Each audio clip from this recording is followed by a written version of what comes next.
Hello, everyone, and welcome to the Indieheads Podcast. I'm your host, Matty, a.k.a. Recon G. On this week's podcast, we have... Ethan.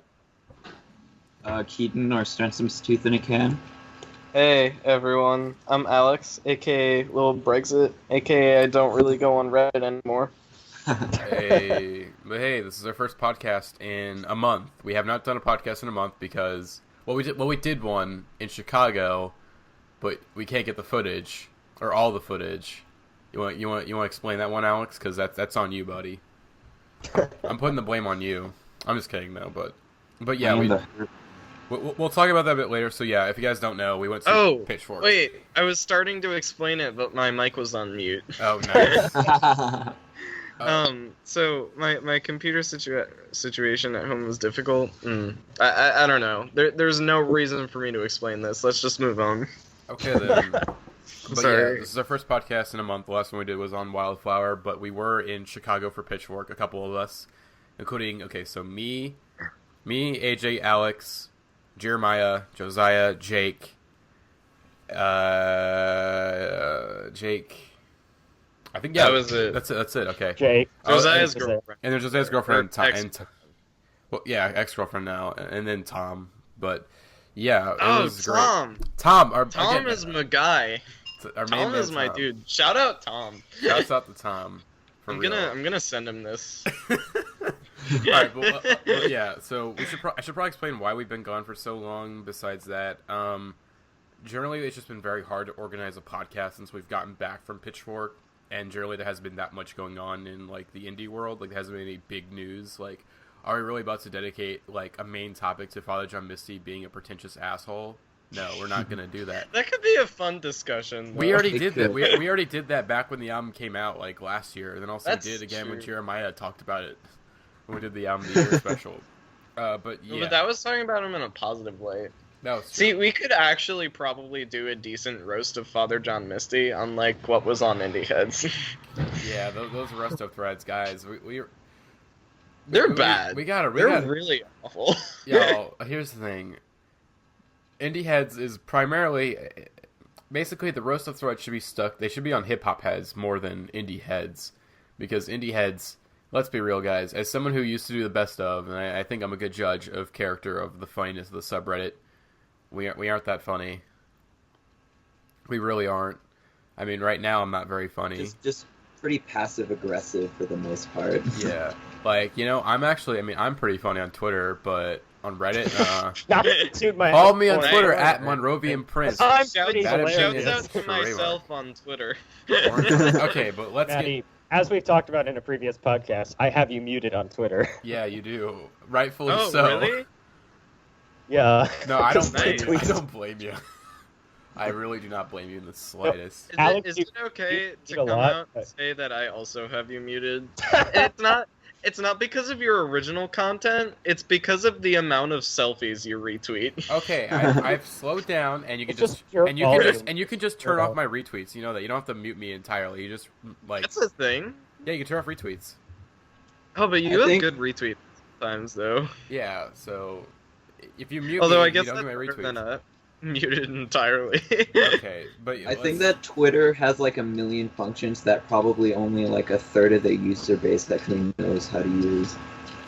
Who the hell uses Twitter lists? Like, who is like, I'm going to make 1,000 lists of all my Twitter people. Hey guys, moments. Aren't BuzzFeed writers. Aren't BuzzFeed moments writers amazing? that can't help themselves. Alright, I unmuted you and turned off retweets. Oh boy. Alright, anyways, let's get into the news. It's been a while. Are we going to do a month catch-up? No, we're not. We're just going to do one for the week because who gives a fuck? Fuck you.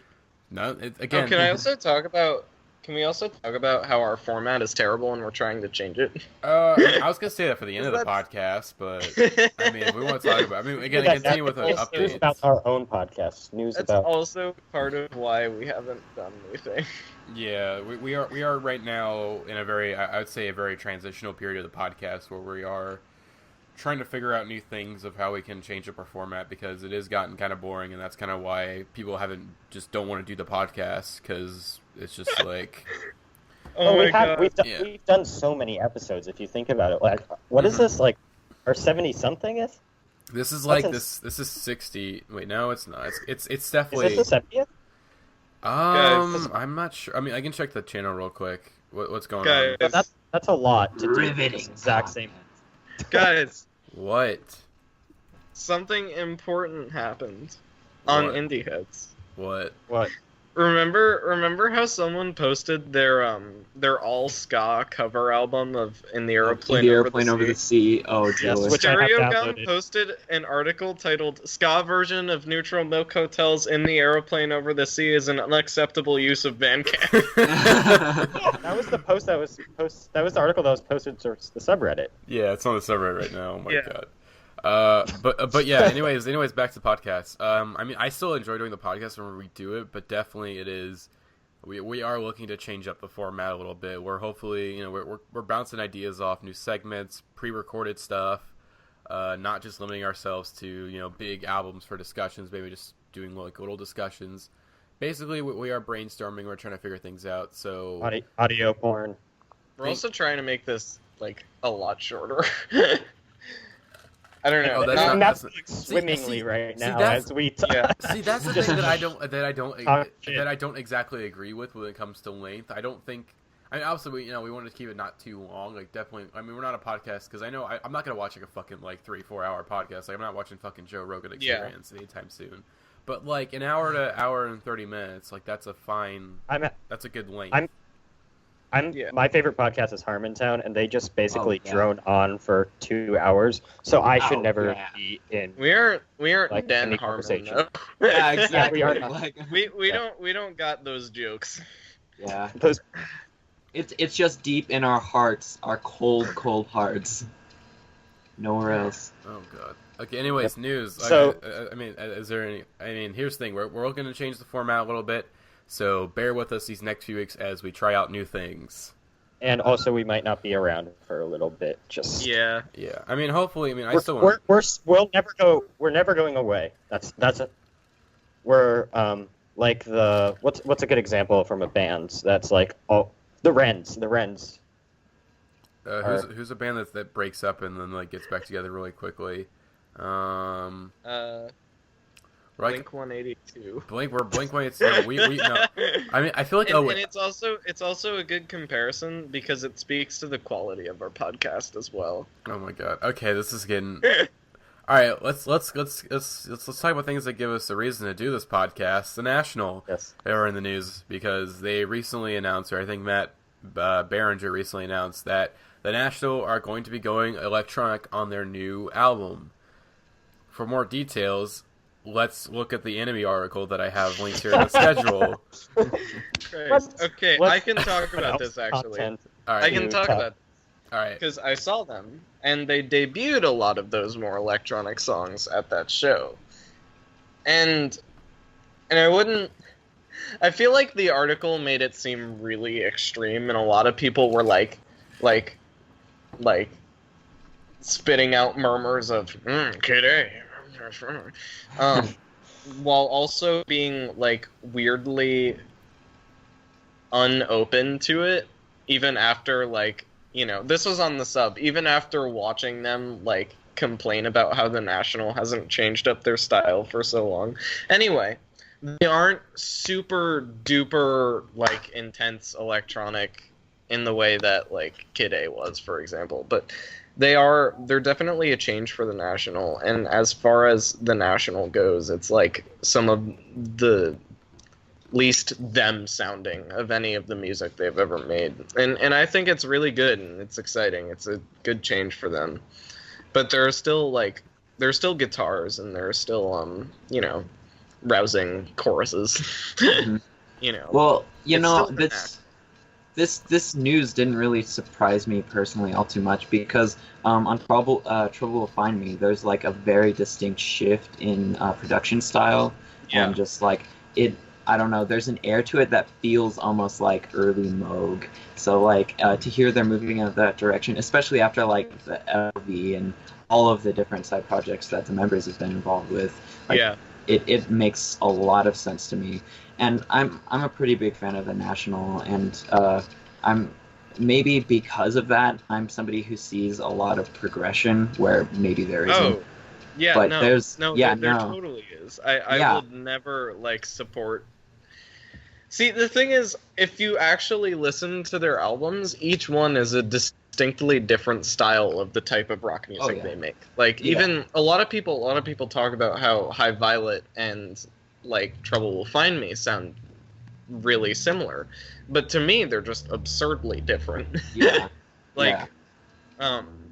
High Violet is better. It's very like present. And I don't know how exactly I mean that, because it's also distinctly like distant when compared to some of other Matt Berninger's writing. But like, as far as the instrumentals go, it's like they're all very like punchy and there. Like, Yeah.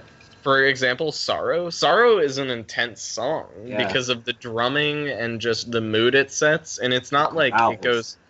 It's not like it goes really hard and fast, like a lot of other songs would do to be intense. It's just they like set the mood so extremely well. And like Conversation 16, that song is fucking incredible for the atmosphere it sets, where it's got like, it's got the guitars and everything else that's always in a national song, but it's got those horns in the back of the mix that just take it from being like a heartbreaking song to being like a punch in the face and just a brutal beating.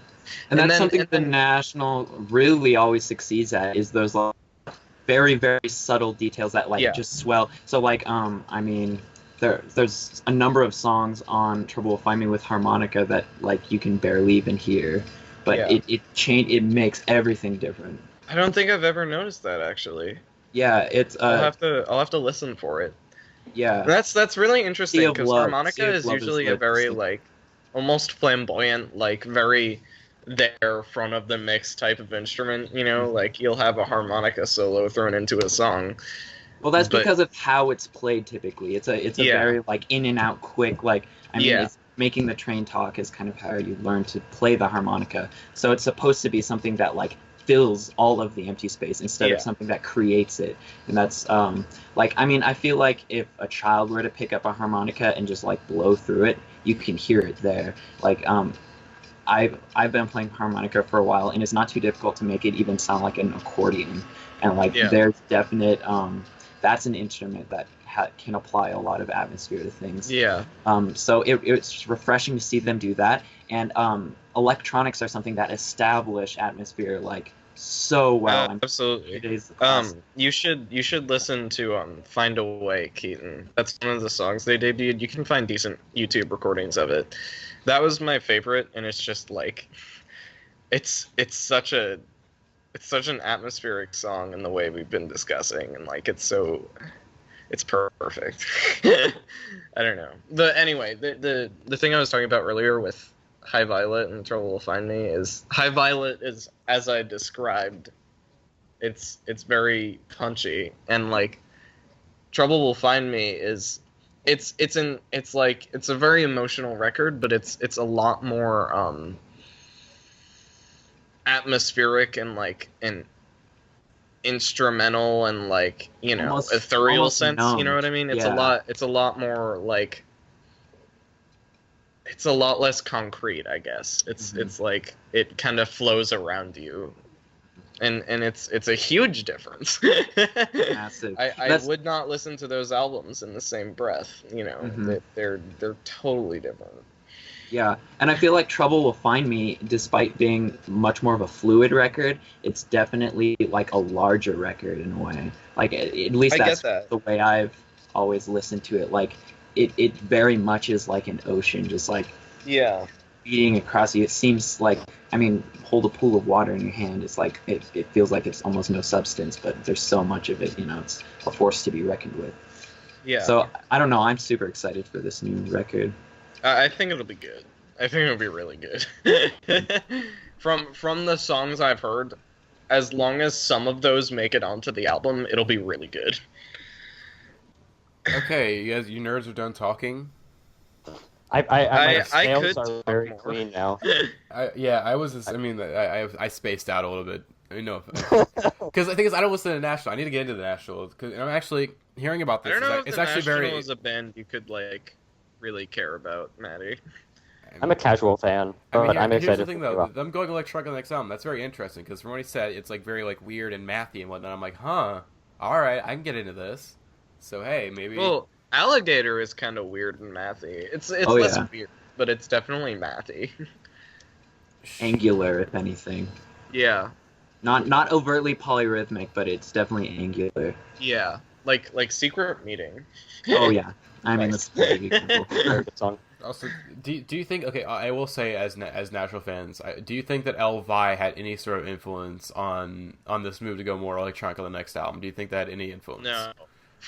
No, Well, okay. I mean, specifically on that move, I don't think it's influenced the instrumentals. Like they're entirely different, Mhm. but I think they're all symptomatic of the same thing, which is that Yeah. the National was getting tired of making like kind of.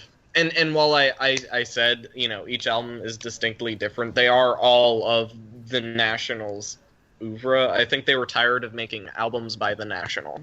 Mm-hmm. And so they all went and did, you know, their side projects, and like it was Aaron produced a bunch of different records, right? Or was it Bryce? It might have been Bryce. I think Bryce is the one who does all the producing and whatnot. Yeah, I don't really know. I know it was one of the Desner twins. He went and produced a bunch of records, and like it was all just because they needed something different. Even though they were doing what they did really well, you know, they just I think they needed to move on. They needed something soon. Hey, We'll talk about dank that later. meme. Okay, anyway, let's get into the next news. Crazy item, because dank meme alert. We've been talking about that for way too long. Let's get into the next one. I'm trying to get through it quickly, unless I think. Well, you brought up the National. It's your I fault. okay. All right, fine. All right. So next up on the news, Slowdive has apparently finished recording their new album, according to a Danish interview with band member Simon Scott. Of course, it would be their first album in over 20 years. And Keaton, I think you're our shoegaze guy in the house right now. Yeah. What do you think Oh about my this gosh. news? Oh, I'm you not a think- huge Slowdive fan, but I like a lot of shoegaze. Okay. I like Slowdive though. Yeah. I just wanted to cough. All right. Yeah. Take it Slowdive. away. Slowdive, man. How can you say anything about them that hasn't been said before somewhere on this subreddit? Because I don't know. People talk about Loveless quite a bit, and for plenty of reason. But like to me, Souvlaki just represents what shoegaze was, and nobody was there to pay attention to it because there's this huge problem in England where everything it just happens for 5 months and then it's on to the next thing, and it's been that way in English music probably since post British invasion. They just kept wanting to look for a new thing, like, oh no, glam rock is now, no, throw away glam rock, this punk thing's happening, no, and like things are just constantly changing. It's unfortunately, I think many shoegaze bands died because of this. And Slowdive, despite it all, you know, continued to make music, even though they were getting panned everywhere. There was and they were like kind of destroying themselves in a way because two of the main important songwriters in the group were in a romantic relationship, and then that ended. And so, like, I don't know, it was just this moment in time record that took so long to build up, and I mean now it's considered an absolute staple of the time period for like very serious music fans. So to have them return is very exciting because some of their other projects have been great, and I don't know, the work with Mark Kozolek was also super interesting. So I don't know. I have faith in them still to this day, and all their live performances are really cool too. So I'm excited for this one. All right. So yeah, I mean, see, shoe dive. Okay, I was gonna say shoe dive, but shoegaze is a genre that I have not delved into pretty much at all. I've never even listened to Loveless, which is like the I actually quintessential. think shoegaze is a genre you could get into. Yeah, but certain shoegaze, like the Telescope, some of maybe the more abrasive stuff, I think you would definitely go for. So, My Bloody Valentine's, obviously a great place. Slowdive, there's a lot more atmosphere and nuance to them. That I don't know. It's not so overt, quite like My Bloody Valentine. Mm-hmm. So yeah, I guess it's on the list. I mean, again, I'm quitting my job, my last day is on Saturday. So hey, maybe I can finally try to catch up on some music. No, I'm done. But anyways, yeah, I guess it's not much. Hey, they did it. They damn did it. Boy, they did it. Boy, they gonna do it. Okay, next news item. Speaking of boys who gonna do it, Bon Iver is going to premiering his new album live on Friday at the Eau Claire's festival, which Eau Claire. Thank you, Alex. I can't say words tonight. You can't French. I can't French, but this See, is. the thing is, this was just a rumor, right? Okay, here's the thing though, with this, and I know after Frank Ocean, whenever everyone reported that his album was coming out Friday, and then it didn't happen. But here's the thing: the press probably knows, at least in this case, with New York Times, it was an anonymous source, and so it was kind of like iffy. But with this one, it's like the press knows more than we do, especially Pitchfork. So they probably know this is what's going on. It was more probably like an official, like a low key announcement, I guess, of hey, this is happening. And if he doesn't do it live, then whatever. Like, I don't know. But It's coming out. It's takes from the Indieheads podcast. I don't know, but I mean, Bon Iver is someone. But yeah, I mean, if it does actually happen, I'm excited. I'm really interested to see where he goes after. It's been 5 years since a Bon Iver album, and Justin Vernon's done a lot of stuff in that time that isn't Bon Iver. He had Volcano Choir, his features with Kanye, his work with James Blake. So he's done some interesting things over the years, and it's exciting to see where that L is gonna lead to on a new album. Is he gonna go more electronic? Is he just gonna make another Bon Iver album? Is it gonna be what is it gonna sound like? Is the interesting part. I've got a bit of a hot take for you. Okay, hit me. Nothing Bon Iver has done since Forema. Actually, no. Since shit. What was that EP he did called? Blood Bank. Yeah. Nothing Bon Iver has done since Blood Bank has interested me. Wait, nothing on Yeezus interested you. Nothing he did on Yeezus. No. I mean, like Justin Vernon. You're just saying you don't like Bon Iver's self-titled. Well, or Volcano Choir. All right, it's understandable. I get it. Yeah. I get it. But yeah, interested to see what happens. I don't know. We don't have anyone going to on the podcast because Lucas is no longer on the podcast anymore, so he can't report to us. I hope the new album is free jazz. That would be awesome. It'll at least amazing. be less boring than the second time. Oh my god. All right. Next news item.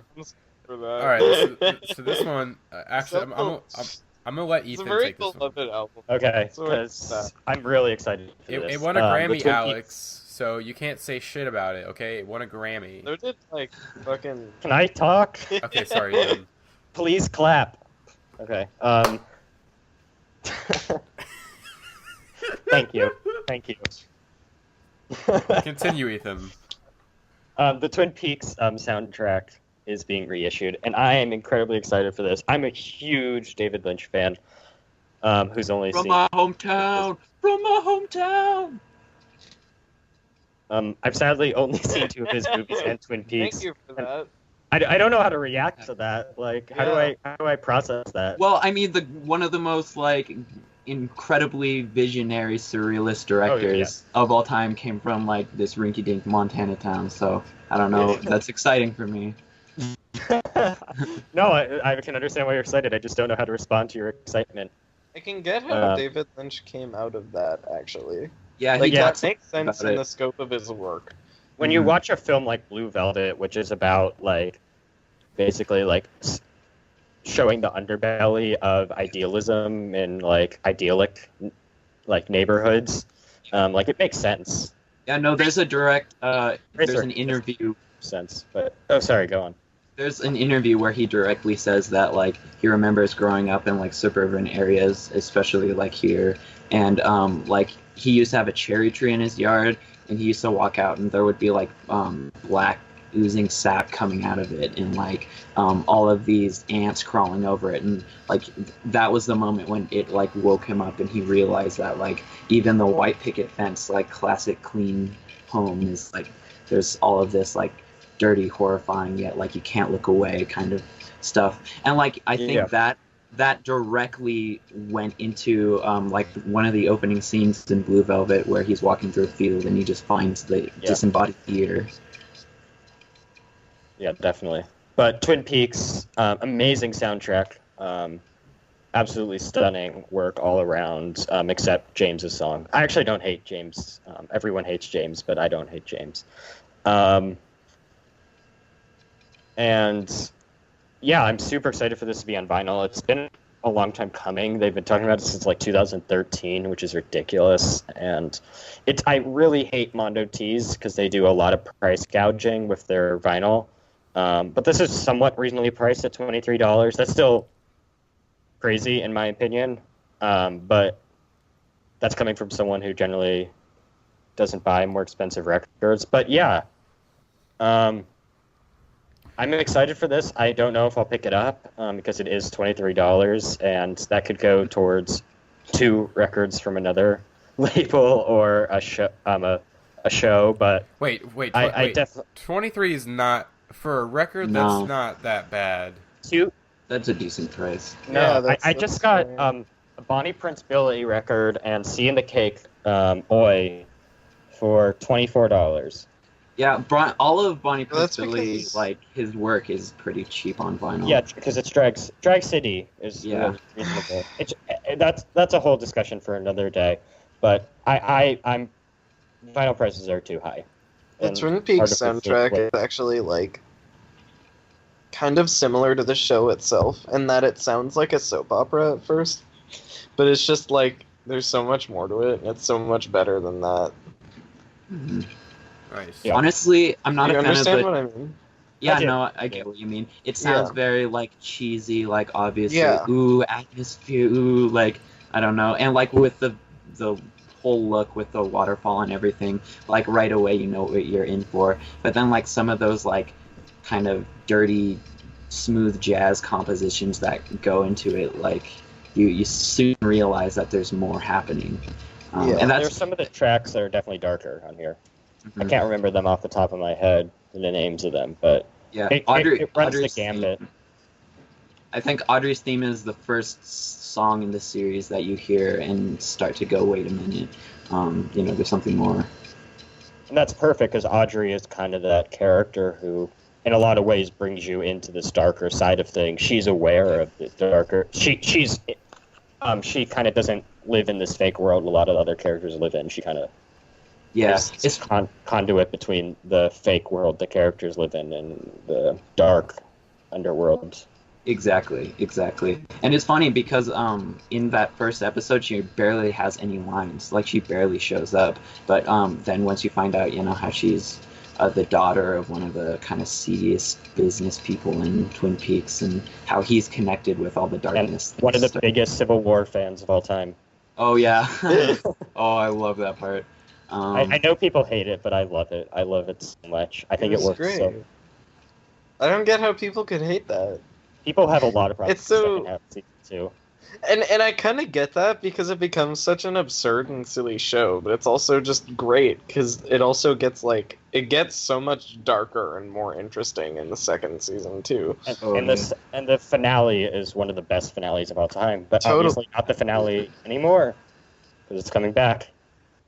And I'm very. You very could still excited. say it's the finale, probably. It's the end of the first half of the show. Yeah, fair. I will say, I'm not a fan of the new art for this Twin Peaks reissue. Like, Looks modern. yeah, I don't know. It was clear that they were trying to like take what was very distinct Twin Peaks art and like make it all sleek. And I don't know. I'm a sucker for just like the title card. I think that alone would make a great cover.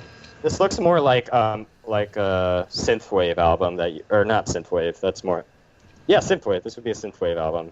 Twin Peaks doesn't. It's weirdly spaced. I'm looking at the cover now. It just is not good. But the color of the vinyl is really cool. I do like that. It does look. But yeah, the original soundtrack has a great cover. It's just the Twin Peaks logo, the sign, and the mount. And that's perfect. That's all you want from it. You don't want this modern-looking cover. But yeah, I'm excited for this because it's been a long time coming, and I'm super excited for every new Twin Peaks thing that comes out, including the book and the TV show. But we should move on. All right, so moving on to the next segment, we have what have we been listening to, or what have you been listening to? So I think we've all been listening to a couple of records in the time that we've been gone. I want to talk about a couple in particular. I'll start off. First off, Angel Olsen, My Woman. Now, I'm not going to say too much about this one because this leaked like a month in advance, but I already have the album pre-ordered and I'm planning on seeing her live in like 2 months. And let me say, I'm not going to say much, but let me say it is a fantastic album. It's probably my second favorite rock album of the year behind Teens of Denial.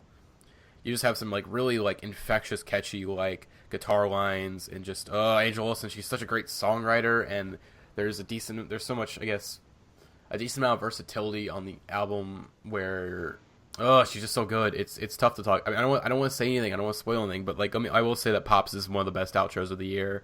It's so emotionally heavy, and then of course talking about the two singles that are released, Shut Up, Kiss Me, and Intern. Those are two of the best singles of the year. Intern's fucking incredible. It's like, holy shit, someone actually knows how to use a synthesizer in rock music. That's crazy.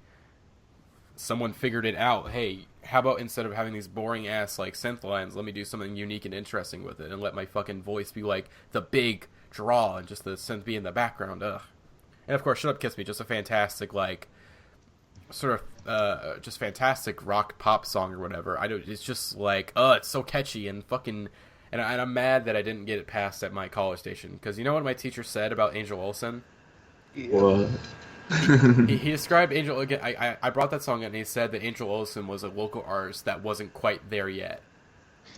And I'm like, boy, you don't say that about Angel fucking Olsen. You maybe say that about like maybe her last record, but even then I so vehemently disagree. But not about like before her last record.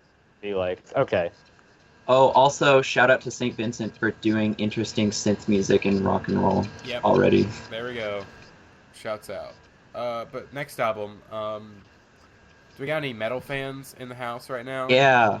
I love this band. Any true cult. Anyway, so Nails, You'll Never Be One of Us. So last night, I was hanging out with friends, we were smoking, and my friend was talking about Nails, and he was talking about me, and of course I said, I wasn't really a big fan of that type of music, I'm not a big fan of metal, but he put me on it and said, trust me, man, he sort of described the way the music kind of made him feel, and I was like, all right, so I got home, decided to listen to this album, and I enjoyed it. I thought it was really good. And I'm not a big fan of metal. I think the most metal, like the most, I guess, hardcore metal I've gotten into is like probably Liturgy. Even then, it's not like true cult. Which, do you listen to Liturgy, Keaton? Yeah, I love Liturgy. I thought, again, I love that Liturgy album. I think Stefan recommended it to me because of my love of Dean Blunt. He was like, hey, some of the horns in this Dean Blunt album are kind of similar to what was going on with that Liturgy album from last year. I'm like, all right, I'll check it out. And I enjoyed that album. The artwork is a very good album.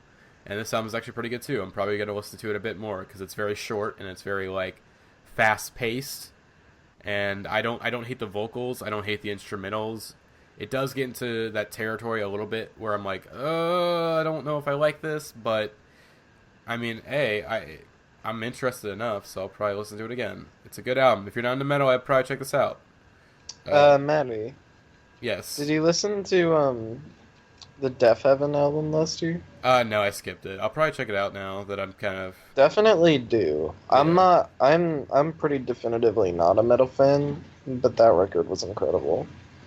And a lot of it was just like the attack and release of it, and just the way like it just builds tension and then creates instant intense relief with the shoegaze section. Mm-hmm. And it's just a really interesting style. Yeah, we have a lot of really interesting metal bands right now, and I'm pretty excited about it. It's because, I don't know, I think for two for too long, metal bands have found like one aspect about metal that they really love, and then they've just like driven it to a place where it's all the music is, and that's just really sad. Like, but now with like, I don't know, I think Sunbather is a good example, Botanists is a good example, Nails are a great example.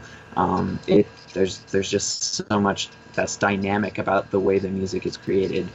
It's not all one thing, you know. Mm-hmm. But yeah, I like this. One of my good friends is a metalhead, and he does not like Deaf Heaven, but he does. That's the story, though, isn't it? Yeah. But Deaf Heaven is a metal band for people that don't like metal. I want to give a recommendation for a metalhead approved bands that are actually pretty accessible and enjoyable. And as I just realized I forgot their name. No.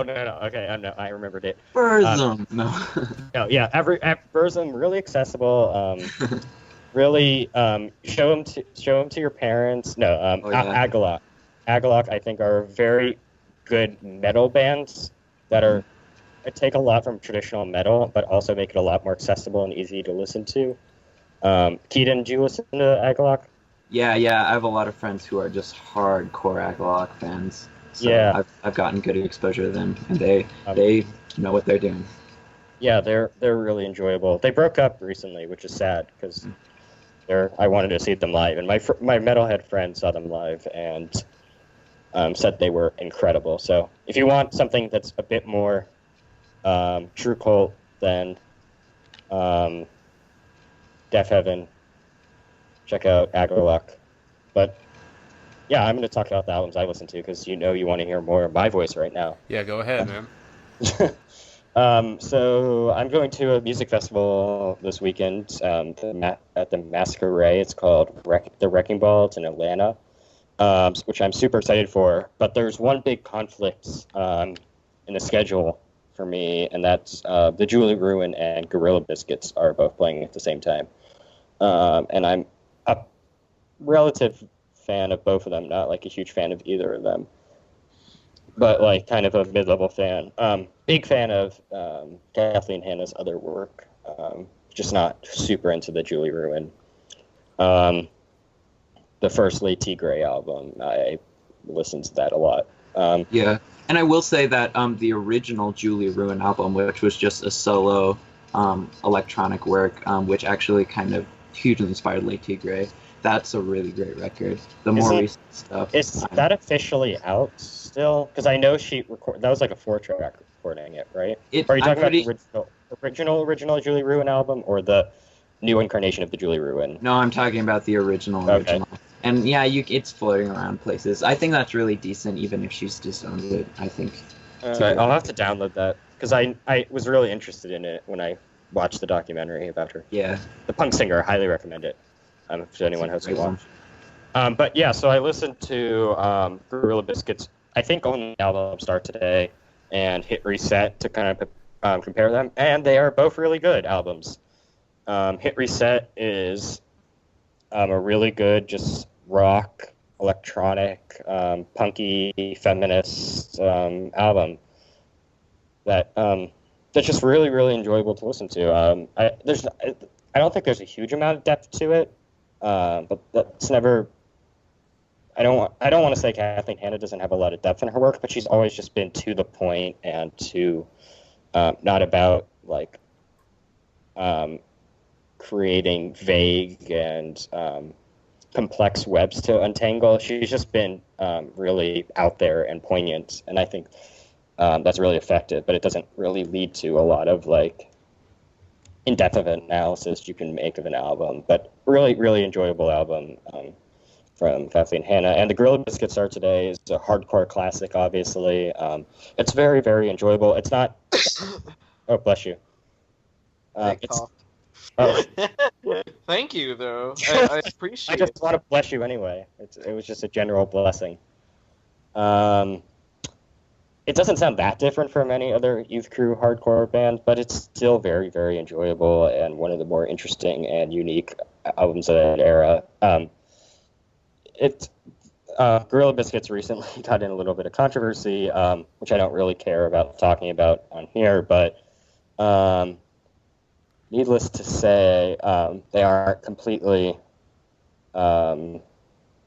relevant anymore, but I still made a very good hardcore record back in the day. And I think what I'm doing now is seeing Gorilla Biscuits first for 20 minutes or 30 minutes, and then seeing the Julie Ruin.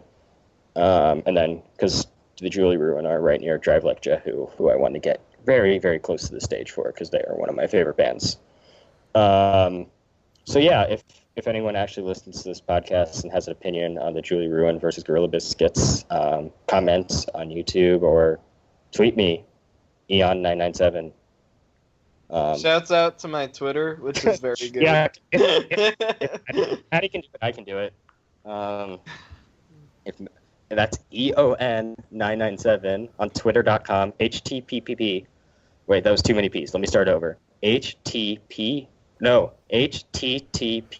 I'm gonna Alex, stop. what did you listen to this week? Me? I'm a cool No, kid, other and I Alex. don't listen to music. Wow. Okay, but can I just say? No. Keaton, Yeah, what did you never listen mind. to? All right. I mean, we could talk. I mean, Tears of Now. We'll probably talk about that. We'll talk about that later when we do our concerts. It's a good album. We all like Teens of Denial, I think. It's the album of the Oh, yeah. year. Ooh. It's got Mitski. Okay, Keaton. Go, buddy. All right. Yeah. So I listened to Soul Coughing Ruby Room quite a bit this week. I don't know if you're familiar with Soul Coughing. They're really good for fans.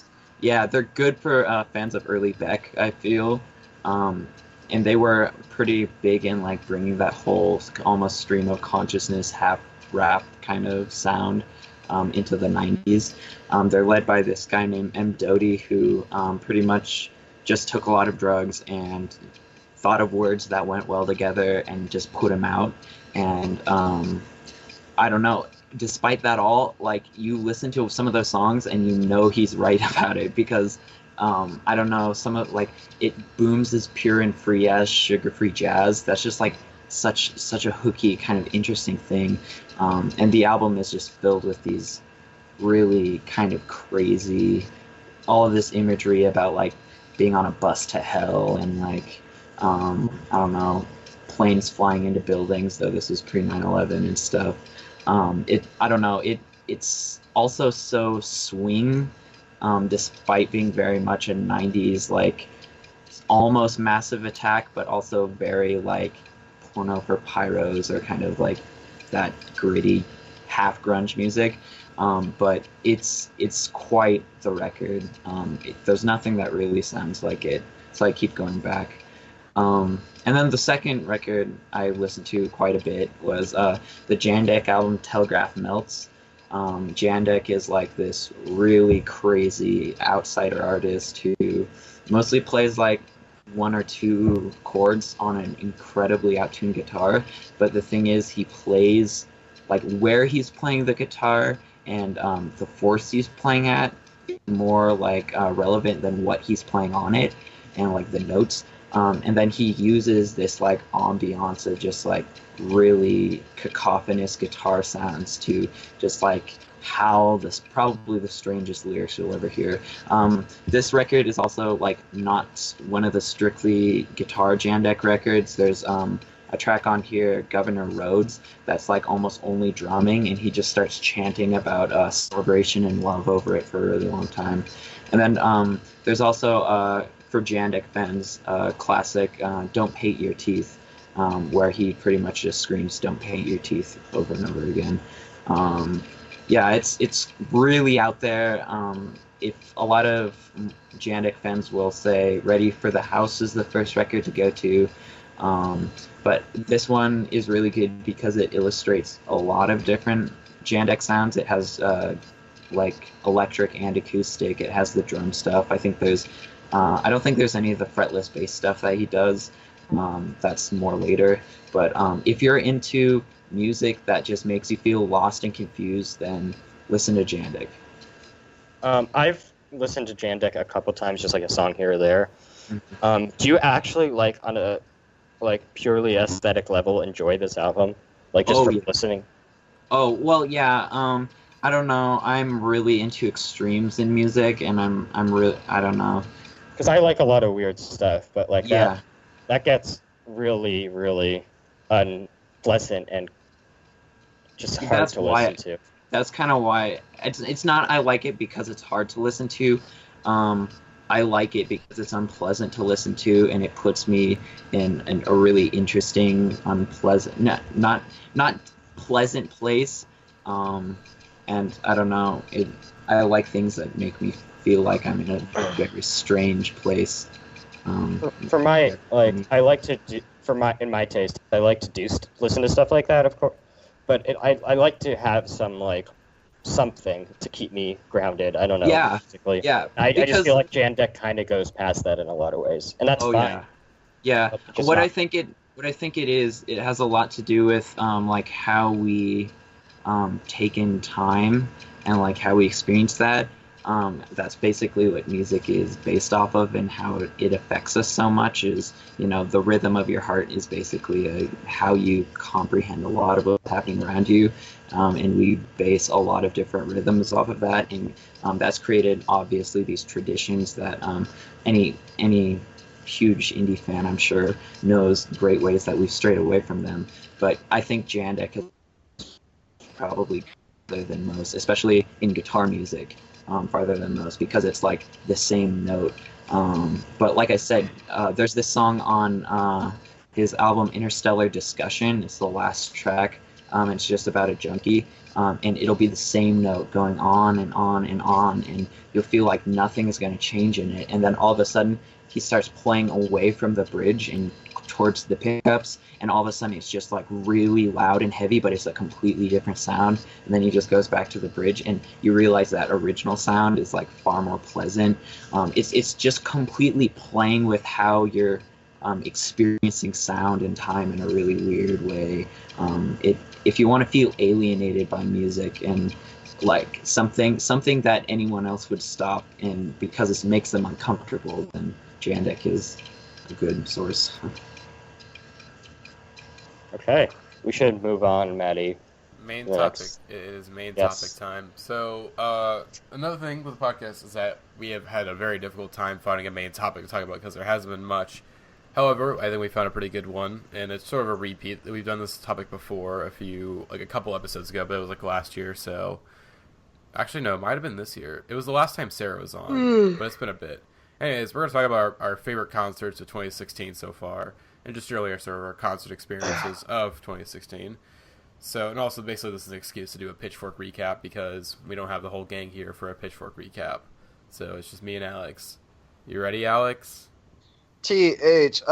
THICC. Yes. Thick. Okay. Anyways, before we get into Pitchfork, I'm though, sorry. very, Matty's a slow spell. very briefly before we get into Pitchfork, I do want to mention the Frights. Of course, I saw the Frights back in March. We did an interview with them. It's on the podcast channel. You guys should listen to it. It's a great little interview / podcast. Those guys are awesome. If you don't know, the basis of the band is Hero Eyes Music. He's a very funny dude. He's very handsome. Mark, the drummer, is also very funny and cool. And hopefully those guys come back around to town soon because I want to talk Matty, to them what's again. your cell phone number? What's your cell phone number? Finally put it out here. My cell phone number Let's get is you and... my cell phone number is 618 9 Oh. You don't have to go through zero with this. 0420. That's my phone number. If you don't get death threats within the hour of this upload, I will be. Actually, No, wait. that's no one that's listens not to my us, so phone it number. doesn't But matter. that's not my phone number. If you want to, Is that Seth Rogen's phone number from the Eric Andre show? no, I just That would looked have up. been No, a I meta just- reference. No, I just had random numbers. But if you want to harass me, just at me on Twitter at Monrovian Prince or DM me. Can you give us the whole web address for Twitter, Matty, please? No. No? I think that Okay. would be helpful to our listeners so they can navigate to the website known as Twitter. Okay, fine. HTTP.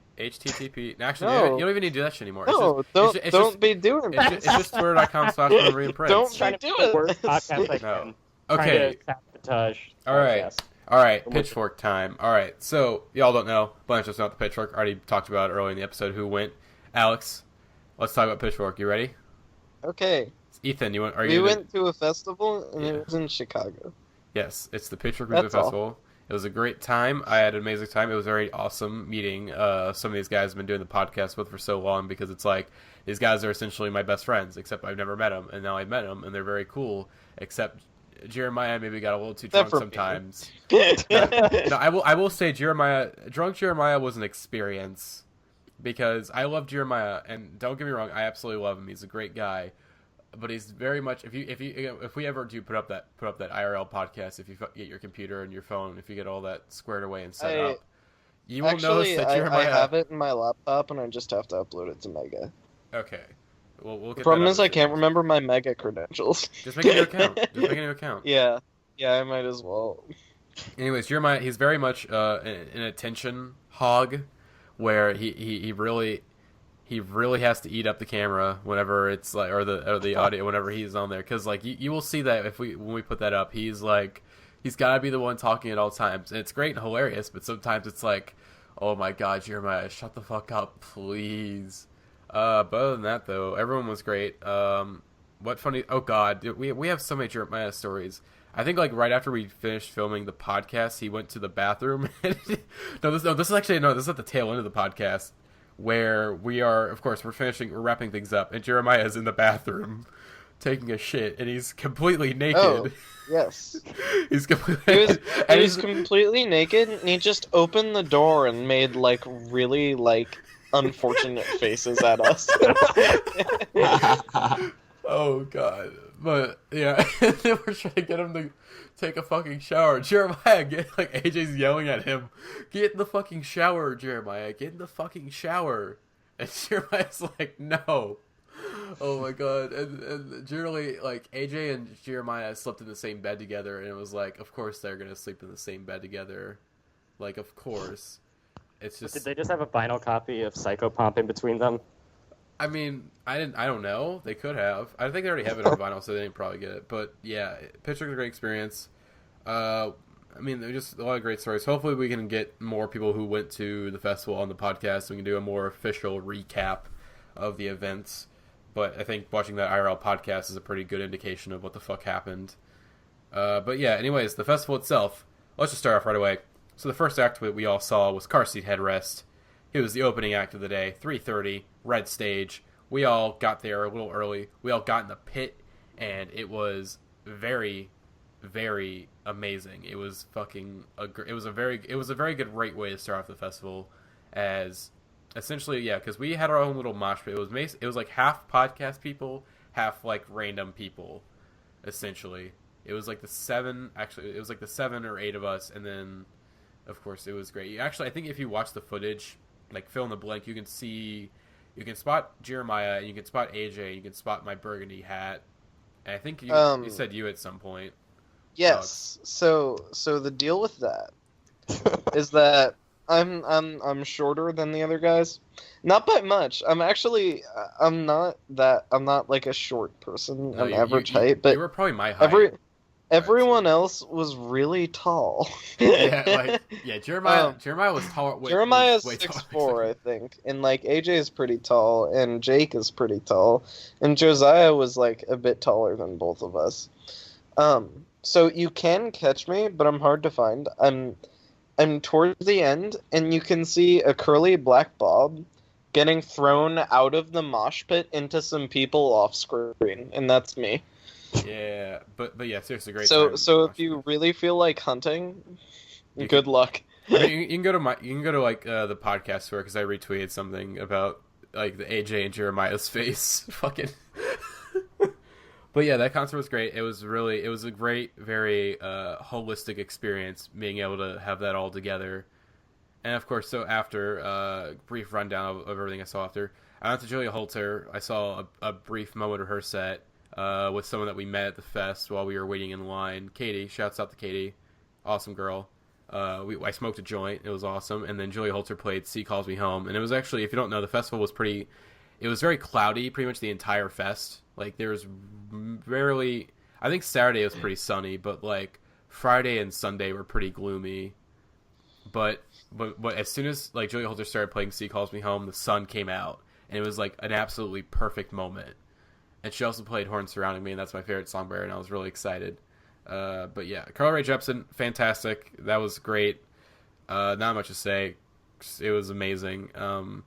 Dev Hynes, she brought Dev Hynes. That was cool. Although I will say that All That's probably my least favorite song on Emotion by a decent amount. Really?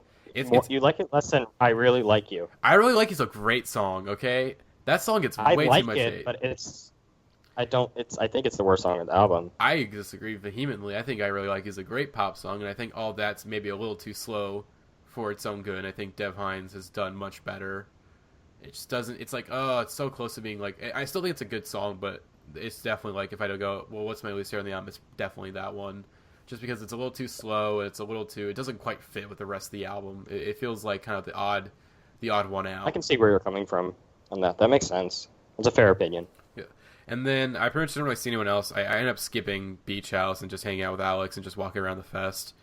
That was actually really kind of fun. Yeah, it was nice just walking around hanging out. Because Beach House, I wasn't. It was a good way to like casually end the day. Yeah, and then I think we saw a little bit of Shamir, but like I think I only saw like part of a song. And that was it. And then I think you said that during Beach House that Victoria was definitely plastered. Oh, okay, yes. A lot of people didn't notice this, but I've seen them live before, and she normally dictates very well, and she was slurring words and stuff. She was just like very obviously wasted, but she held it together like a fucking champ. She sounded great still, but she was definitely drunk. Mm-hmm.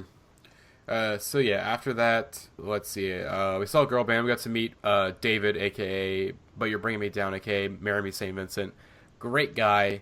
Shorter than I expected, but he's a great guy, and I've had like some really nice conversations with him, and it was very awesome meeting him at the festival because it was like by complete surprise too, because I was just sitting there like I think I was waiting for you guys to meet back up with me, and I'm just sitting. I wasn't there Saturday, remember? Oh yeah, you were not there. It was the other guys. Yeah, I can tell you guys about that later. I was just sitting there like at the they have like the two like metal gates between like the left crowd, right crowd, and I was just sitting there like kind of waiting for girl band to come on, and of course like I spot David, and I'm like, oh shit, that's David, or But You Bring Me Down. Oh shit, talk with him, very cool guy, got to meet his friend, and of course Jeremiah and AJ, and I think Josiah and maybe Jake showed up, and they all met up. It was very cool. I think Jeremiah ran up to David and gave him a big hug, and David carried him. It was a great moment. But yeah, girl band was really awesome. But Savages was intense. I will say I think Jenny Beth is probably the most convicted front woman, or no, is that the correct word? I mean, front person. Whatever. She's okay. Oh, commanding. Okay, I will say Jenny Beth is probably the most commanding front woman in like any band today.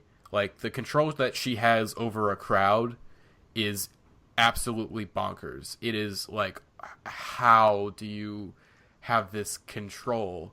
Because and of course I was in the mosh pit for like the first song, and then I got like hit in the stomach, and I'm like, nope, I'm out. I'm not doing this. I'm just gonna sit at the sidelines and make sure I don't get hit. But yeah, Savages was insane. Great concert. I think their album Adore this year is it Adore Life or just Adore? Adore Life. Adore Life. Adore Life. Very underrated album. It's very good. I don't understand why people shit on it. It's a very good album. I think the people shit on it is because it's not as raw as their first album, but that doesn't mean it's not still very good. Yeah, it's still got some fantastic. I need something new. Fuck the message. Adore. God damn, Adore. Fuck. That's just I need really something good. soon. It's a great song. It's a fucking great album.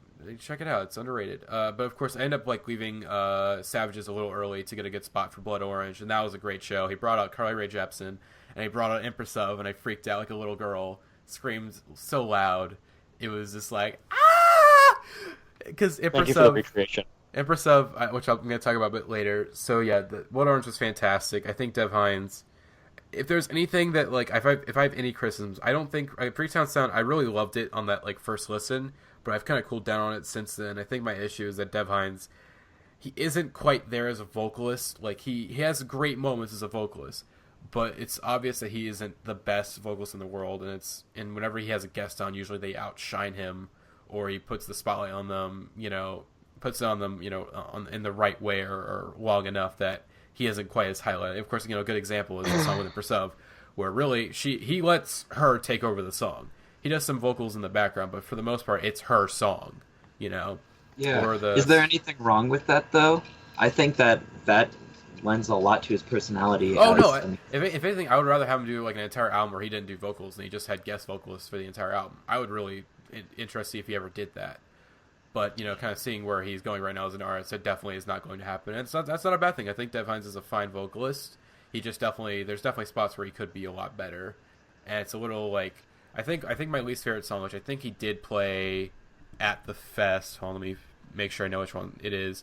It's I want to say it's either, I think it's Hands Up, I want to say, where it sounds like a really cheesy Michael Jackson song, like something off Dangerous, that, one of those, really bad ballads off Dangerous. It kind of sounded like that, and I was like, yeah, just cheesy lyrics and the vocals aren't great, so it's it's kind of hard to forgive it. But yeah, Blood Orange, I think I stuck around. I saw Brian Wilson performing Pet Sounds, and Pet Sounds at one point was my favorite album of all time. It's still in my top 3 of all time. It's a fucking amazing record. If you haven't listened to it, the fuck are you doing? Go listen to it. It's a classic. It's a certified classic. It's an album that influenced, that really changed the game for well, maybe not changed the game. It didn't change the game at first. It but did. It I actually hear it in the did long get run. its certification medal this year. Oh my Game god. changer. Anyways, Pet Sounds. I will say the worst part of it was I think it was great, but Brian Wilson was definitely the weak link because it's very obvious that he isn't quite there. What were you gonna say, Alex? I missed Brian Wilson's show. I missed Brian fucking Wilson performing Pet Sounds. And You you fucked want to up. know why? No, it wasn't my fault. Have you not heard? Because he had the stomach virus, right, or something like that. Yes, I had diarrhea all day on Sunday. And And I almost missed Sufjan, too. I really almost missed everything. oh my god. It was a blast. I also, totally almost died. I feel like that happens to you every day. At some point, we almost. Well, no. Yeah, I don't drink enough water, and I frequently put myself in situations where I really need to be drinking water. Mhm. They were giving free water out at the fest. Well, I couldn't go because I needed to be at a toilet at all times. All right. So I left the house to try to go catch Blood Orange, and then I had to leave immediately before I went in, which was good because then I didn't use up my pass for the day, and then have to leave anyway. And then I went back to the apartment and tried to get myself hydrated, and made a trip to friggin' well, first I walked a few blocks to what was supposed to be a CVS, and it was closed. And then I had to walk back in the dead heat. And so I was really dehydrated again, and I needed to leave immediately, or else I wasn't gonna catch Sufjan or Brian Wilson. Mm-hmm. And so I took the L. I took the train, and I took the train to a fucking Walgreens that was 5 stops away. Mm-hmm. Then I took the train back to the festival, Imodium in hand, and I shoved it into my body, and there was a chance I would have had to have left anyway, but I kind of forced myself to stay at that point. And Sufjan was great. I was gonna get to that. Sufjan was the best concert I've ever been to, bar none. Just fucking amazing show. Played pretty much a bunch of my favorite songs by him. The live show was fantastic. With all the costumes and just the ridiculousness of it, and breaking the banjo and the fucking singers and the fucking horn section that was lit as hell. Just having fun and dancing. You had Moses Sumney in the background doing some background vocals, and then at the very end, they did a Prince cover, which was very fun to listen to as I was walking back to our lockers getting our shit because I wanted to avoid the rush of people leaving to get lockers. So for me, that show was it was a very full circle experience. Because, as you might know, Sufjan is one of my, top three, really, favorite artists. And, it was kind of heartbreaking to hear Carrie and Lowell last year and then to see him on tour and to cry actually with him. And, it was just really emotional and, joyful to see him in better spirits. And, just his, all the stuff he talked about in the show, about dealing with grief was important for me too, because, I split with my significant other of 3 years recently, and it was very helpful. And Sufjan is just such a special presence. Mm-hmm. When he's up on stage, he's so human and personable, and it feels like, I don't know. It feels like he's having a casual, personal, intimate conversation with you, rather than just him speaking to an audience. Definitely. And his stage banter, just in general, even outside of that particular aspect that makes it, incredible and unique, his stage banter is just incredible. He's really funny and, charming. Welcome to the Sufjan Stevens Community Hour. Which that was so a great one. Sufjan was great. I don't know if I enjoyed the show as much as I did when I saw him on the Carrie and Lowell tour, but it was definitely a really incredible show. What tour is this now, if this is not the Carrie and Lowell tour? This is the post Carrie and Lowell Get Happy tour. It's essentially what it is. It's essentially just it's basically like a festival tour. It's really like Age of Odds tour part 2. Yeah.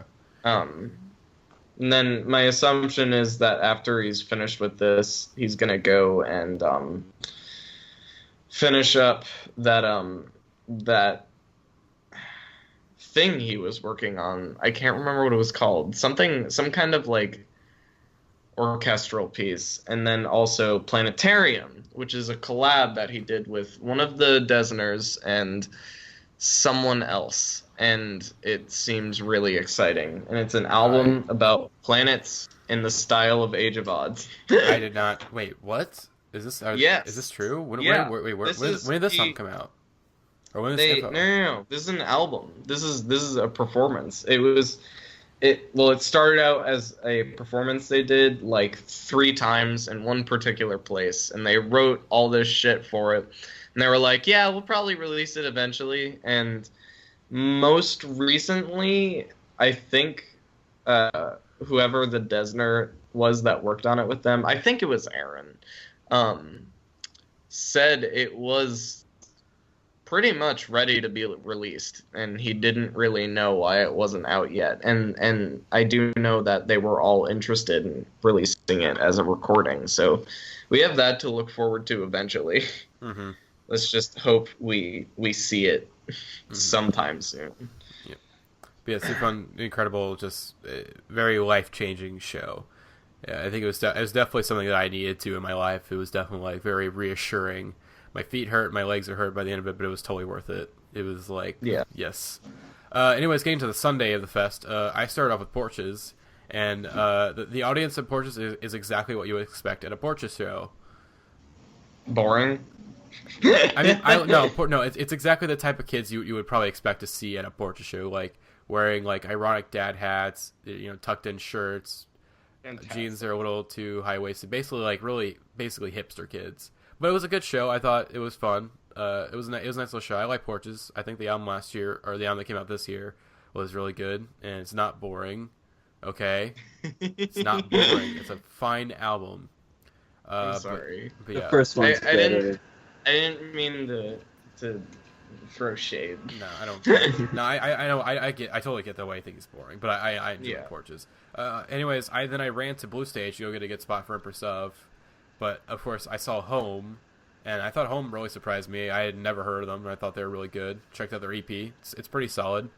Of course, but I think the biggest surprise of the festival for me was probably Nao, because I never really listened to her. I know Will has been championing her for the longest time, And so I was basically here. I was there for her set, basically trying to make sure I had a good spot for Empress Sub whenever she.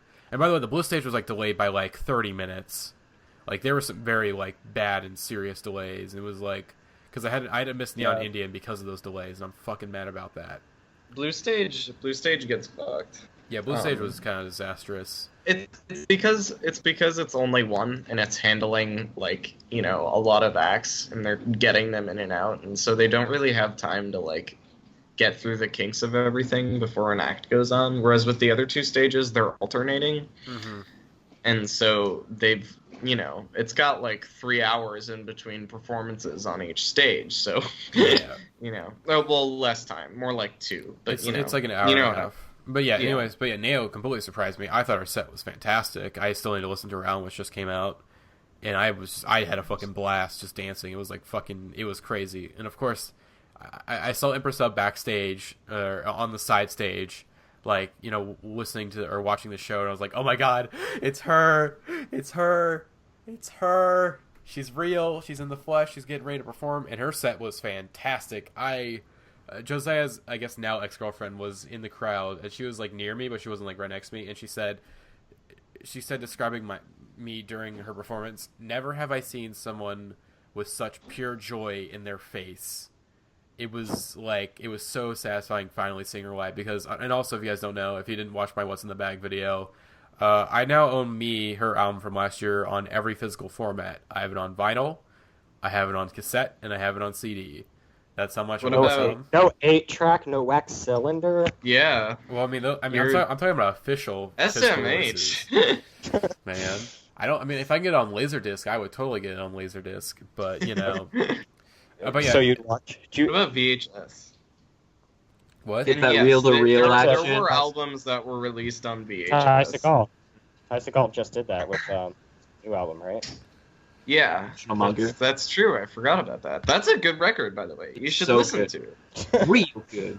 All right, I'm not on Spotify. All right, I'm going to try. Okay, so these are the last rounds. I don't have much to say about the rest. Thundercat, of course. Me and Alex just sat in the back and just sort of kind of caught us set a little bit, and we that met was him. Perfect, though. It was. I was really down, but like it was so nice to just listen to him because he actually probably sounded the best of any act that I saw over the weekend.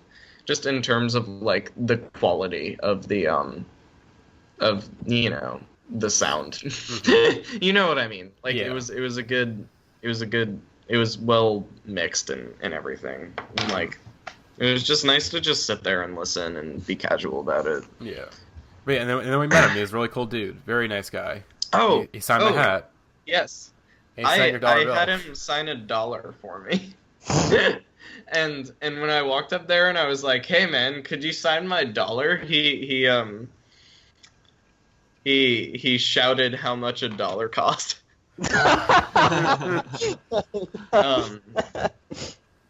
It was partially, I don't know, partially I thought it would be funny, and then also I didn't really have anything else for him to sign, and it was just fun. We had like a casual little conversation about it, and it was nice. But yeah, very, very cool dude. And then, of course, and then we tried getting he's a spot. Funny guy. And then we walked around, then we got a spot for FK Twigs, and I know you say... You left because you're a nerd, and you don't appreciate Okay, yes. So here's what happened during FK Twigs. So I was there for a few songs, and I love FK Twigs, alright? I love her to death. But I felt really weird watching her performance. I was like, this doesn't feel right. Like, this is not the way I want to end off the festival. So I forced myself. I had to get out of there. I went to the bathroom, hung out at the Goose Island kind of RV booth thing. Like, I won a bandana, and I went to go see 106. And I went to go see 106 Never, and I felt really. It made me feel bad in the best way possible. Unlike FK Twigs, which made me feel bad in a way I didn't really like it. But 106 Never, I was basically in a trance. It was a great show to end off the fest, and it made me feel like shit, but in a good way. And it was fantastic. And also there was a mosh pit, and the mosh pit was weird because this music is like, there's parts of it that are very much like, okay, you can probably mosh this, but like, it was people trying to figure out, well, wait, where's the part that we should mosh to? It was very hilarious watching. What do we do here? Like, okay, when's it gonna... Car seat headrest mosh pit was legendary. Oh god, that was fucking amazing. It was fantastic. It was great because there was no hardcore. We loved each other. Yes. We were like, we'd throw each other around and mosh in like, a normal aggressive way, but then we'd be like all camaraderie around it, and we'd like hug each other, and it was fantastic. Also, there was no hardcore kids. That was the big thing. If you throw some hardcore kids in the pit, it's gonna ruin the entire thing because they're just there to hurt people. They don't give a shit. I would give him skinheads. You could let's go up a level and just say hardcore kids can go in a pit without wanting to just cause damage. Mm-hmm. But anyways, yeah, Pitchfork, great time. Hopefully we'll be back again next year and with more people. So yeah, I'm definitely going again. It was fucking amazing, and Chicago was great, and I'm probably gonna move there at some point. Yeah. I guess we'll just go eat. Alex. Wait, I think I should go next. Yeah, I'm gonna talk about the festival like a little bit too. Not too much though, because you covered most of it. And like my experience was mostly just Friday, and then shit, and then Sunday, which I can barely remember. Sunday was fun, but it wasn't like Friday was the best day for me, definitively, mostly because of Car Stage Headrest. That show was spiritual. Actually, that might be really the only thing I have to say. FKA Twig's set was incredible. She sounded fantastic. She sang really well, and like all the crazy, weird, upsetting shit that she did for her performance, and like all the dancing and like kind of the narrative she had going on. It was all really gorgeous and incredible, and just like really communicated being a person that feels an extreme disconnect from the people around her, but like having like this reverence for what the human body can do and like culture in general. And it was just really interesting and cool to watch, and just felt important. It felt like I was watching an important show. And like her band was kind of funny because they were all dressed in like funky outfits, and most of them seemed to like totally be like perfectly normal for the show itself. Obviously not like normal, but like they made sense. But there was one guy dressed like a Tibetan monk, and he was covering percussion, and he was amazing. He would like hammer on it, but he had this like flowing robe, and it was great. Mm-hmm. I love that. That's really all I have to say about Pitchfork. I will say with FK Twigs, if it was in like a theater or something and I was like sitting down, I think I would have enjoyed it. But it's not. It just wasn't appropriate for a festival. I don't think it just didn't feel like a festival show. I get that. A lot of people didn't seem to like understand it. I don't mean that in a pretentious way. I just mean like it wasn't what they were there for. Like the guys behind us, I hated the guys behind us, and they stayed for like I think the whole time, and they just kept like making really like obnoxious and vaguely misogynistic comments, and would like woo whenever her dance did anything that could be even remotely interpreted as sexual, even though none of it was really like sexual. It was just communicating something about sex. And it was really obnoxious to be behind, but I still enjoyed it. Fuck those guys, though. Luckily, I wasn't there for most of it. They were also, like, they kind of trashed a couple of the songs she played, and they were good, and it just made me mad. Anyway, what else is on my list? Who did I see? Oh, okay. I saw Jay Brecky and a bunch of local acts, and they were great. Obviously, Japanese Breakfast was great. Like, they put on a really good performance. But I was pleasantly surprised at our local scene, or the brief glimpse I got of it. And just, like, they were all very standard, like, indie rock bands. Like, what you would expect when you went to go listen to a local indie rock live show. But they were good songwriters, and I was pleasantly surprised. One band in particular stood out to me, Edgar Clinks, and you should listen to them. I was in the bathroom struggling to put in earplugs because the show was absurdly loud, and the vocalist, and I didn't know he was the vocalist at the time. He ran in, took a piss, and then just walked out without washing his hands, and it wasn't even close to his set. He just legitimately didn't care. So now I've got that extra special dirt on him. Yeah. Podcast exposal time. Hashtag Yeah, exposed. We got a thumbnail. We got title all ready to go. No, but like, listen, look them up. Edgar Clinks. Their most recent joint. I don't know. I guess it's kind of an EP. It's pretty fucking great. I think it's called Tomato Bath with Frozen Cat, but I might be messing up that title. I also saw The National, as you know by now, if you've actually listened to this podcast, and it was just a really like special experience seeing them. And I don't know, Jeremiah, I went with Jeremiah, and we met up with Tom and a couple of his friends, and like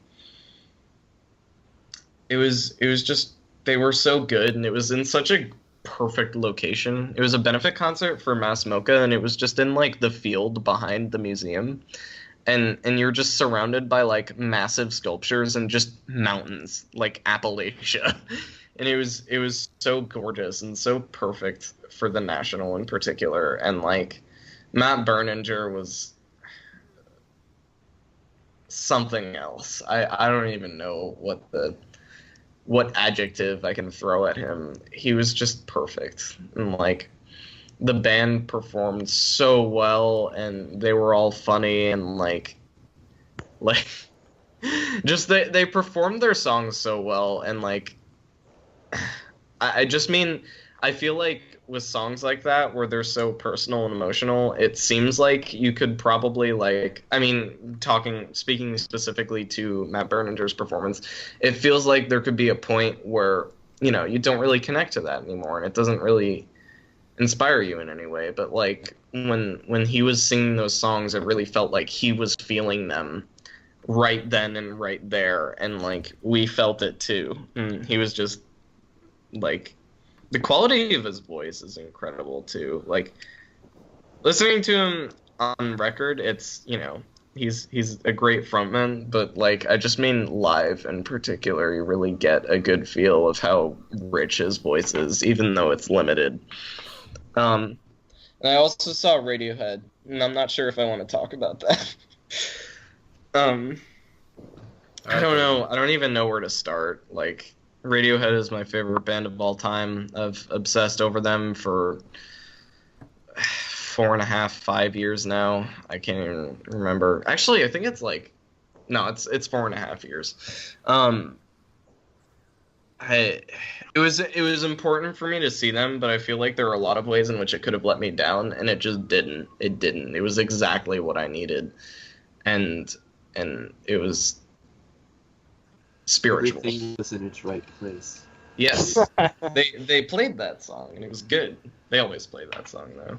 What they don't always play, however, is Let Down and Creep, and they played both Let Down and Creep at my show. It was great. Let Down is amazing live. It's amazing in general, but it felt so special to be able to see it. And like Creep was such a perfect way to end the night. It was fun because it was fun, and it was also like kind of emotional just thinking about how far the band has come. And I don't know. Tom had goofy jokes, and they were who they were. I don't know how to talk about it, but it was just right. It was what I needed. Keaton? Yeah, I'm kind of a poor person, so I only got to see one solid show this year so far. That was Ryan Jonestown Massacre. And, yeah. I think my brother-in-law is a pretty big fan of that band. They're real incredible. They pretty much brought neo-psychedelic music as we know it into the scene. Not like, especially the really older kind of sound. And they started out as pretty much one of the only American shoegaze bands when shoegaze was happening, and went from there to do all of this like really incredible like sitar kind of work. And they played a 3-hour show, and it was incredible. Wow. Like, the sound, it filled your body. Like, you could just feel. Yeah. It was like seeing Spaceman 3 perform almost. It was just like crazy loud, and the reverb was just like unbelievable. They played a bunch of new songs. There was so much banter. Like, Anton Newcomb is a total eccentric. He commented on the weed that was being smoked in the audience. He was like, "Wow, it smells like petrified bologna beaten with a dead skunk." And just like, he had all this stuff to say about like drone bombings and like how the venue was, and just like anything you could talk about. There were these really awful belligerent drunks behind me who were swing dancing to neo psychedelic music, and like he just like stopped at a certain point and just like pointed at him and was like, you just chill, man, or whatever, and like just kind of lost it for a minute. And another thing about them is they don't look like anyone else in the world. Like, he had these massive, like literally flowing just sideburns, like just chops hanging off of his face. He had all these like long Indian robes and like all of these necklaces, and was playing this teardrop guitar, and just like, oh my gosh, it was incredible. They have so many members in their band, so much ambiance to it, and like I said, they played for 3 hours and didn't stop for a moment. It was, except for the crazy banter he had to say. It was really crazy. But tomorrow I'm seeing Beach House, and hopefully Victoria is not inebriated. She'll still sound great, trust me. Yeah, no, I've listened to a lot of their like live stuff on YouTube and stuff, and I've heard about the concerts, and I know that it's not the somber thing that everybody expects it to be, and I know that her voice will knock me out my ass, so I'm really excited for that. And then also, one of my all-time favorite bands is Ween. Like, I am a total Ween head. Like, I've listened to all of their records, like even those early awful 4 tracks, like obsessively at a certain point. And the Dean Ween group are coming to my hometown to play on actual Halloween, and the Meat Puppets are opening up, and they were huge for me growing up, so I'm real excited for that one too. That's cool. Yeah. Can I talk about Beach House for a little bit? Oh yeah. Just for a second. I saw them. I didn't really watch them at Pitchfork because of circumstances, but I did get to catch them last summer on August 31st, and it was, I think it was 4 days before I started college, and just like, Beach House is exactly what you'd expect them to be live, but they're just also so much more. Like, they do. You get on stage, there's nothing surprising about their performance, but it's just so much better than you'd expect. It's so special being at a Beach House show. Because their sound really fills the room, and it's just gorgeous and bittersweet, and like Yeah.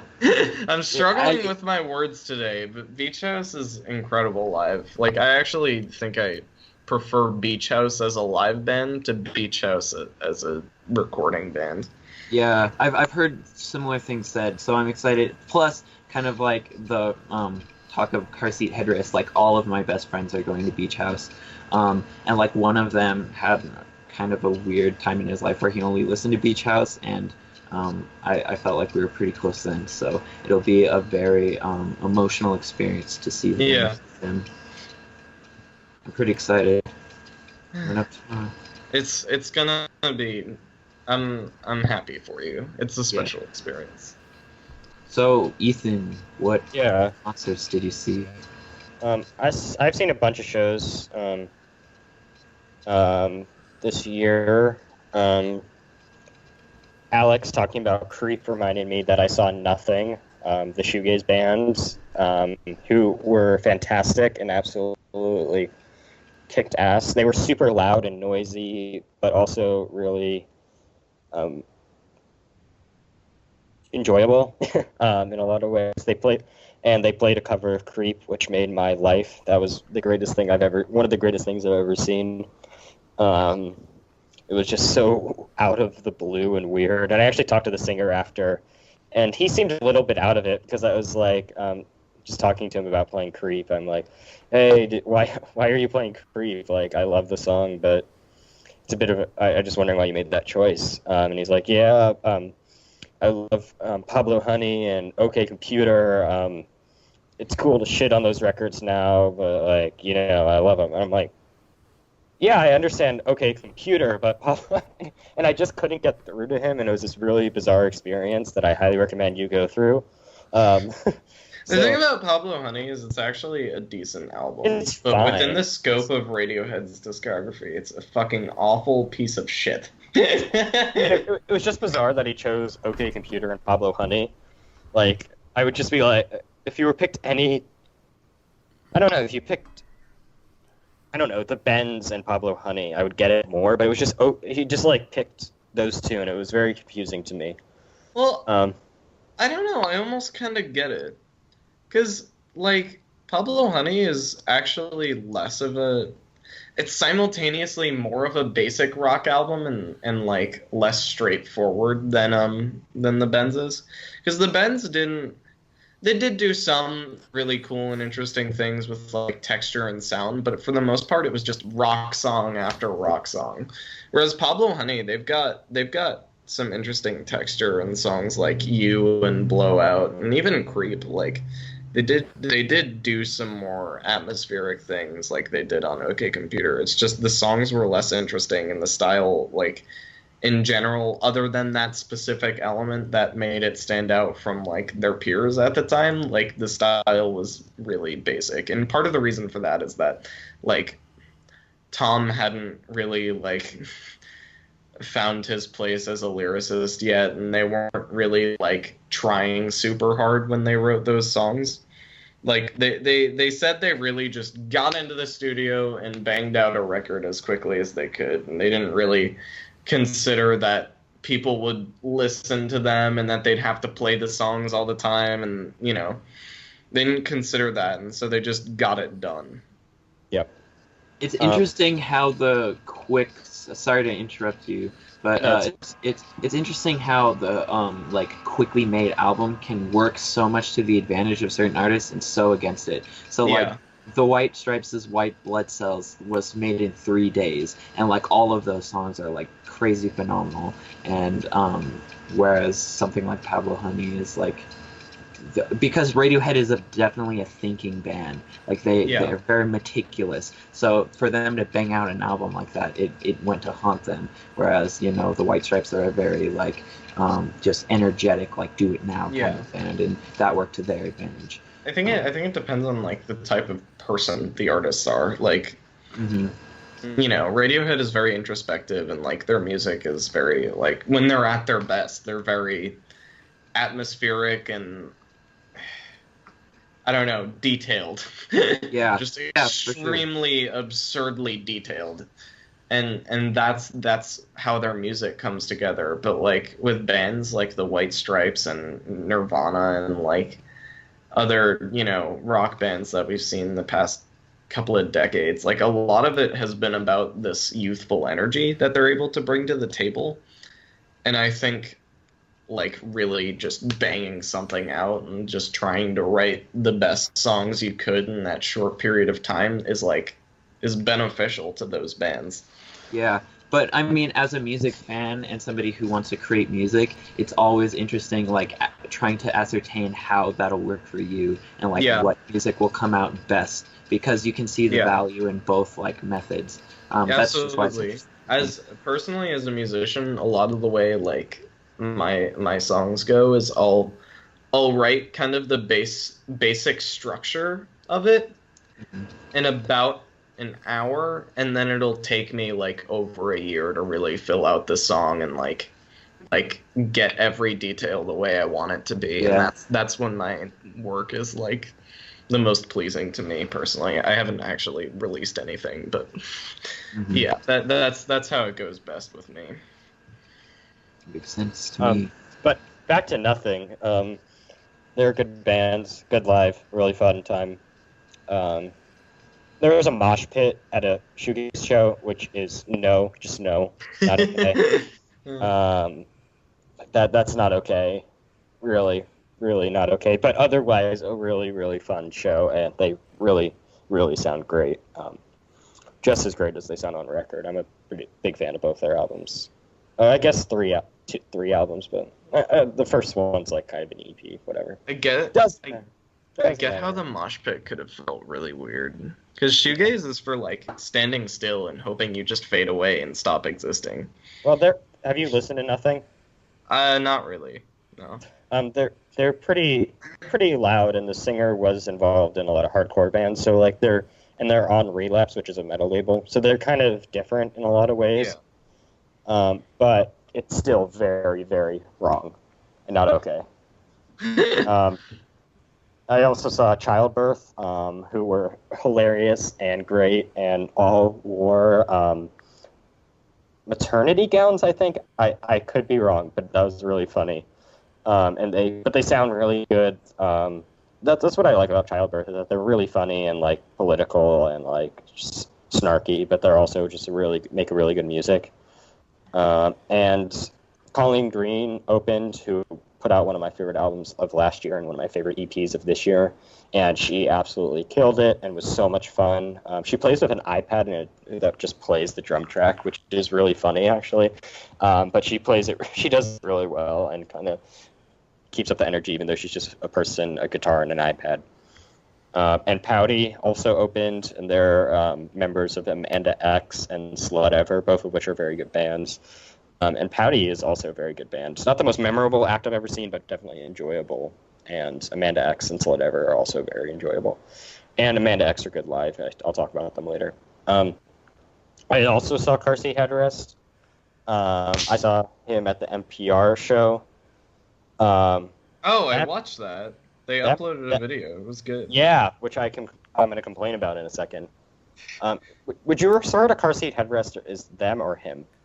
That's well, as a live band, they're definitely them, and right now they are them. Like, he does write the bass songs, but you know, the bassist / secondary guitarist comes in and he adds his own thing, and, like, you know, Andrew adds his own thing with the drums. Like, they're definitely an important part of his process right now, but for most of his career, most of his records, like the Bandcamp records, I would refer to, you know, Car Seat Headrest as him.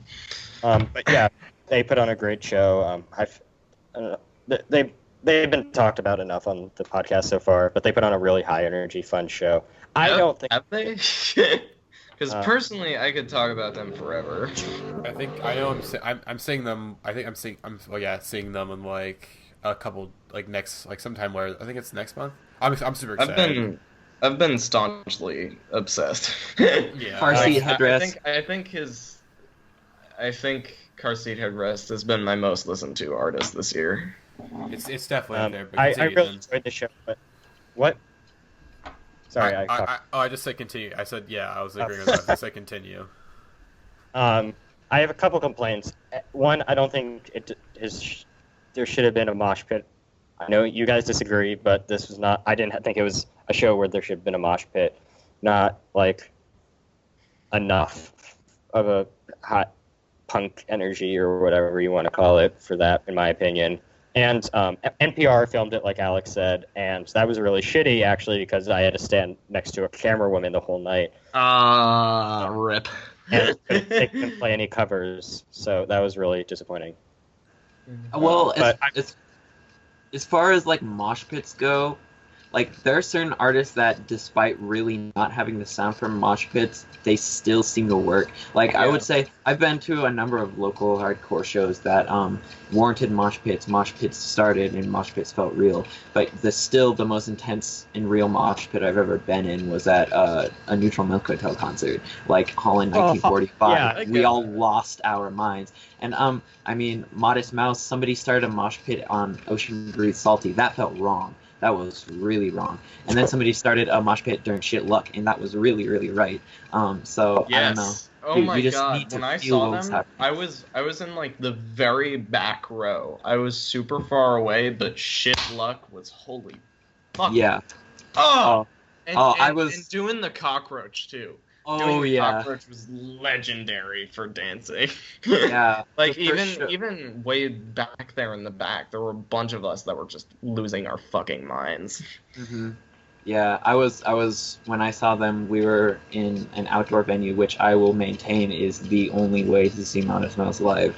I And saw them inside and they were great. yeah, but I mean, being in the open sky and literally hearing their music resound through a valley is like nothing else. Like it's so That's good. exactly how I felt about the National. It was so perfect because we were. Where did you see them? Big Sky Brewing Company, which is literally just a brewing company with the field behind it, like outside of Missoula. So it's kind of a similar deal, except you weren't surrounded by badass, amazing sculptures. Yeah, no, but that ash, wouldn't be quite ash the was vibe raining from the for sky. Modest Mouse, though. Yeah, yeah. And see Modest Mouse. That's all I have to say. Yeah. Anyways, I actually saw Modest Mouse way before I was really into them. Like I knew Float On and whatever, and I did not enjoy it. I hope I'm sure I would enjoy it more, but I don't know if it's just an off night or something. But I mean, I was a shitty fan back then, so blame it on me. yeah. But yeah, I went with Arthi to Car Seat Headrest. So shout out to Arthi. She's not on the podcast anymore, but hey. And I also saw Dylan at Childbirth, so shout out to Dylan. Oh, really? Yeah, he just happened to be going to that show when I was going there. Dylan? I thought Dylan was from Texas. He is. Just happened to be in DC going to that show. Huh. Yeah. Okay. Yeah, he was coming down to like why was he in DC again? He was visiting someone of some Okay. sort. Probably a family thing. But yeah. But yeah, I also saw Emperor X, who put out one of my favorite records of all time, Western Teleport, and I'm absolutely obsessed with that record, and his other music is very, very good. And this record, the show was just such a cathartic, fun experience. It was at a college radio station studio near me. And it was just so intimate and fun. He's one of the most fun experiences I ever had. There's a song called Allahu Akbar on the album, and everyone just on the top of their lungs is just yelling Allahu Akbar at the same time. That's the chorus, and it's just so cathartic and fun. And yeah, I've been obsessed with this record. And so it was just really, really nice to hear the songs live, and they're very different live because he's one guy live. So it's a very different experience. And he also does he did like a 45-minute electronic set at the end where people started slowly leaving. I didn't know anyone at the show, or else I would have stayed throughout the whole thing. But he just started playing dance music, which was really fun. And just a wink, wink, nudge, nudge. I have been emailing Emperor X, and something might be happening in the future. Just so How be out for ambiguous. that. We're gonna, I'm very ambiguous. Very well hidden. Yeah. This is an Easter egg, folks. Yeah. You have no idea what might be brewing. No idea. Okay. Probably a collab album, right? Yeah. I'm playing the bongos on Emperor X's new album. Nice. Heard it here first, folks. What's it called? What? Sorry. Never mind. Let's not get into this. Okay, so these are just three quick ones I want to mention. I saw Jamie Kilstein, who I adore. War on Women, who you all hate, but I adore. I saw them both acoustically. I don't hate them. It just wasn't my thing, okay? I enjoyed some stuff. All right. I'm in the audience, but Okay. then the rest of the podcast. I saw them acoustic and not, and they are amazing live. Even if you don't love their recorded stuff or for some reason agree with their messages, they are one of the best high energy punk bands I've ever seen. Just I recently saw them open for Flag, and they absolutely wiped the floor. Like they kicked so much more ass than Flag. I liked Flag, but they just were so much better. And I also saw the Thermals. Shout out to Hutch for being on the podcast. And they were amazing. I'm a huge fan of theirs, and they put on an amazing show. It was just so high energy and fun. I got to talk to Hutch after and introduce myself in person, which was really fun. And Amanda X and Summer Cannibals opened, both of which are badass bands. And that was a great night. Summer Cannibals, man, what a group. Yeah. They played a local festival called Camp Days, and man, they're underrated. Their albums are great, but they're so good live. They're just so full of this punk energy and but they kind of have this seriousness, but yet this fun to them that they really combine well into one perfect set. That was just a great night. Like, so rarely do you get 3 bands you want to see. Actually, I'd never listened to Amanda X, but I was blown away by their set. They were really, really great. I bought their record at the end of the night, which is something I never do almost when I haven't heard of a band. But that was a hell of a night. And that's it for the Indieheads podcast, I think. Wait, I will say shout out Hutch Harris for having like one of my favorite Twitter accounts. He's good on Twitter. Oh, Hutch's Twitter. Yeah, we talked about that on the interview with him. Yeah, that's. I also watched some of his stand-up recently, and he's really funny too on stand-up. Great Twitter, great stand-up, great musician. He talked about getting diarrhea on while having sex. Oh, Nice. joy! What? Yeah, Nick. it's a pretty good 10-minute comedy bit. Just look up Hutch Harris on YouTube. Oh my god. Okay, well, I know what I'm doing after this podcast is done. Yeah. All right. Sex while having diarrhea. Oh god. Okay. Anyways, but yeah, that wraps things up. Anything we want to mention? I guess podcast. Hopefully, we'll be doing some format changes throughout the next few weeks. We're gonna be trying out some new things, so bear with us when we try out these new things. Hopefully, we'll be back soon. Yeah.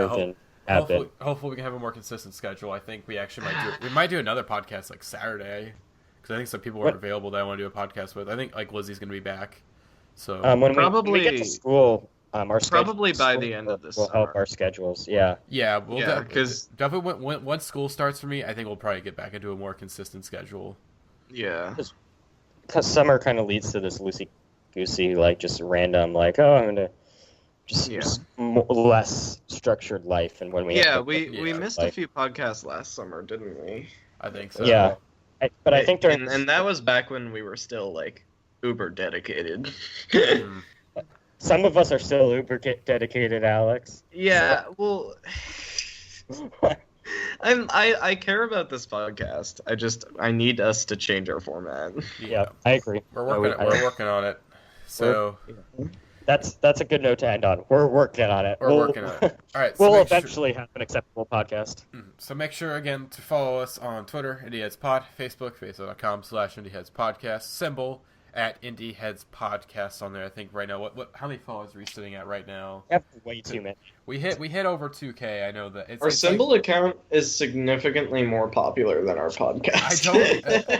I know why, but at the same time though, it's like why don't we have any we're sitting at 2.3K right now. Jesus Christ. Which is please subscribe to us on YouTube. It's funny that Please. that didn't bring in any new fans. No, it did. No, we did. We're steadily growing. We have steady growth. No, Symbol brought a lot of people on as fans. I think you underestimate how many people Symbol did bring through. It's All awareness. Right. Awareness is important, and people are aware of the podcast. It is. So that's why we are making a billboard in New York City. So if you drive on Broadway and 54th, I hope Broadway and Future 54th. Hive. Okay, we're gonna wrap things up. Sex. Hopefully, you guys enjoyed this podcast. All right. We'll be back with. Bye. Bye. Check out our Fight Club. No. Christ. Bye. Bye. Bye.